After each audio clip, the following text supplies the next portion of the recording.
பாதை மாறா பயணம் என்ற புத்தகத்தை முதல் தொகுப்பை வெளியிட்டு இப்பொழுது அதன் அடுத்த தொகுப்பை பாகம் 3 இன்று வெளியிட்டிருக்கிறார் நம்முடைய கழகத்தின் பொருளாளர் அவர்கள். பாதை மாறா பயணம் என்பது ஒரு புத்தகம் மட்டும் இல்லை, அது அவருடைய வாழ்க்கையே ஒரு பாதை மாறா பயணம்தான்.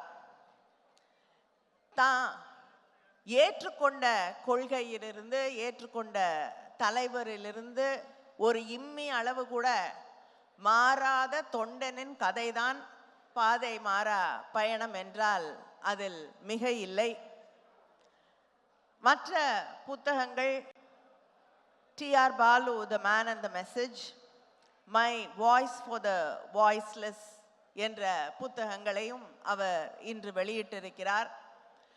அவர் எப்பயுமே அவர்கிட்ட ஒரு விஷயத்தை தலைவர் ஒப்படைத்தால் அல்லது அண்ணன் தளபதி அவர்கள் ஒப்படைத்தால் அந்த ரகசியத்தை ரொம்ப பொறுப்பாக காப்பாற்றுவார்.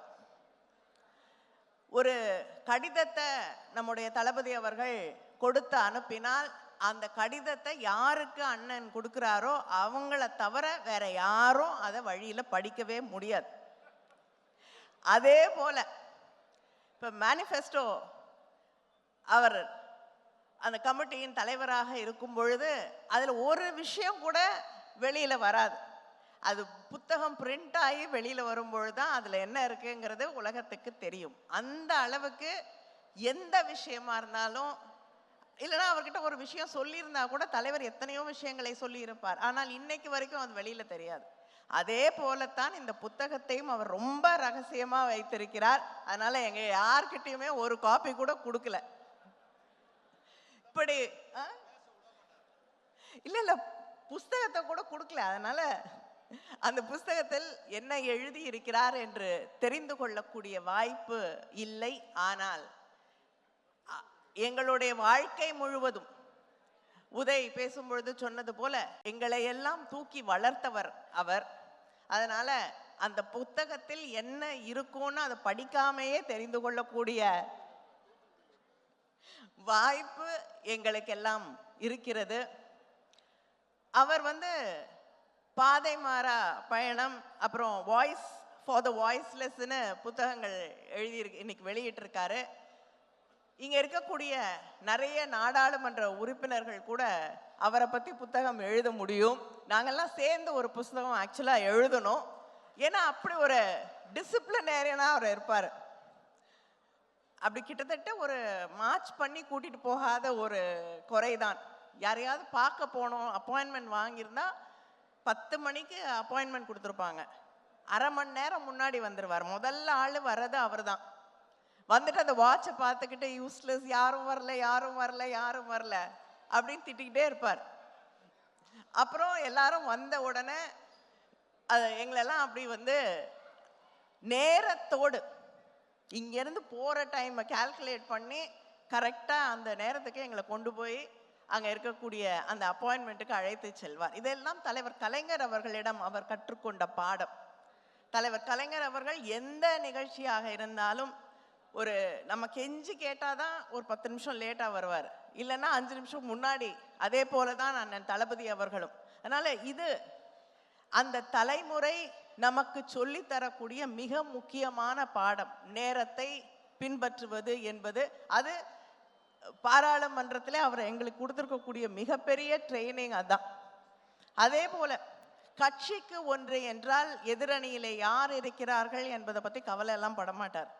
அங்கே எழுந்து நின்று கேட்கக்கூடிய முதல் குரல் யாரா இருந்தாலும் எதிர்க்க அவர் கொஞ்சம் கூட தயங்கியதே இல்லை. உங்களுக்கு எல்லாம் தெரியும், தலைவர் கலைஞர் அவர்கள் கைது செய்த போது அமைச்சராக, மத்திய அமைச்சராக இருக்கக்கூடிய ஒருவர் அங்கே முன்னால் நின்று எந்த அளவிற்கு போராடினார், அங்கே எந்த அளவிற்கு அவர் மோசமாக நடத்தப்பட்டாலும் தன் தலைவனுக்காக அங்கே நின்று துடித்து போராடினார் என்பது உங்கள் அத்தனை பேருக்கும் தெரியும்.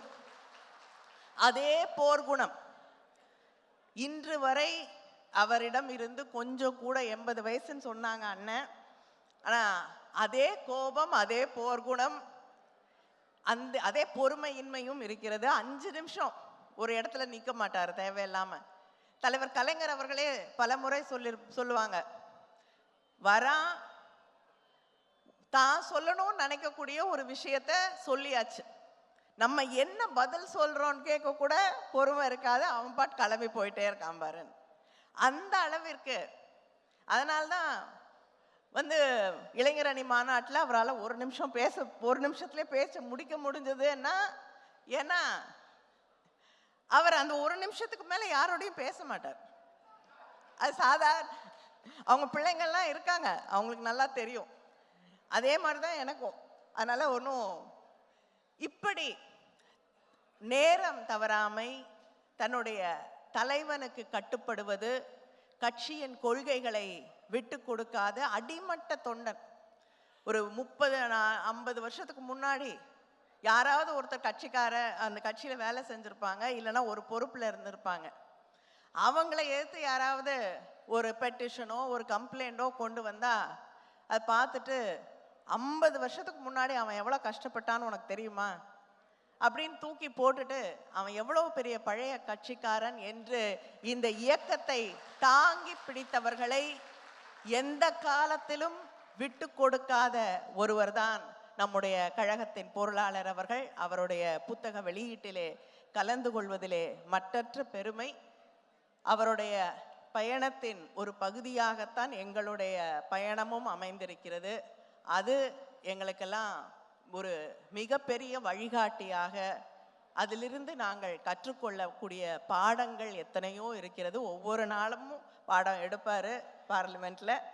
ஆனால் அந்த பாடத்தை அவர் எடுக்கலைன்னா நாங்கள் இத்தனை விஷயங்களை கற்றுக்கொண்டிருக்க முடியாது, தெரிந்து கொண்டிருக்க முடியாது, அரசியலை புரிந்து கொண்டிருக்க முடியாது. நான் இந்த அளவுக்கு அரசியலை புரிந்து கொள்வதற்கு அவர் ஒரு மிகப்பெரிய காரணமாக இருந்திருக்கிறார். அவருக்கும் இங்கே வந்திருக்கக்கூடிய அத்தனை பேருக்கும் என்னுடைய நன்றியை தெரிவித்துக் கொள்கிறேன்.